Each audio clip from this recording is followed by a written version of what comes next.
देखिए, अब गर्मी का मौसम आ गया है और साथ में हमारे गेहूं की फसल की कटाई का सीज़न भी आ गया है और ये बहुत हृदय विदारक है कि आग की घटनाओं से पूरी पूरी खड़ी फसलें जो है गेहूं की जल जाती हैं और किसानों का बहुत नुकसान होता है। तो हमारा प्रयास है कि इस बार वो नुकसान को जितना कम से कम किया जा सके हम करें। इसके लिए हमने थानों पर पानी की व्यवस्था सुनिश्चित करवा रहे हैं। साथ ही में जो भी विद्युत की तारें ढीली हैं वो टाइट करवा रहे हैं। इसी के क्रम में मेरी प्रधान जी लोगों से निवेदन है कि कोई तार यदि आपको लगता है जिससे स्पार्किंग से फसल को नुकसान हो सकता है, अपने बीडीओ को अवगत कराएं और हम विद्युत विभाग के साथ समन्वय करते हुए उनको प्रायोरिटी पे उसको ठीक करवाएंगे। साथ में आप लोग अपने गाँव में पानी की व्यवस्था अवश्य रखें, क्योंकि जब ये ऐसी घटनाएं होती हैं तो बिजली को बंद कर दिया जाता है और ट्यूबवेल वगैरह न चल पाने की वजह से पानी की उपलब्धता ही नहीं हो पाती है।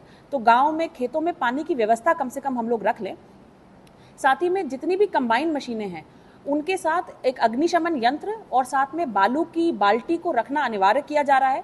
तो आप भी इसको ज़रूर इंसिस्ट करें कि ये व्यवस्थाएं हो तभी कंबाइन मशीनें चलाई जाएं खेतों में।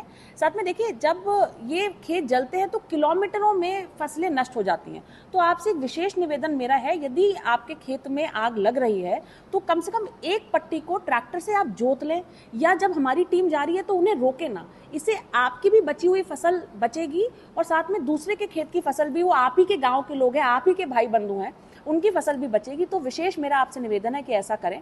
साथ में पराली, इस वक्त तो भूसे का वैसे भी बहुत डिमांड है, पर पराली आप बिल्कुल ना जलाएं। अगर आपको नहीं आवश्यकता है तो हमारा पंचायत विभाग मनरेगा की मजदूरी देकर वैसे भी उसको आपके खेत से उठवा लेगा, आपकी अगर परमिशन होगी।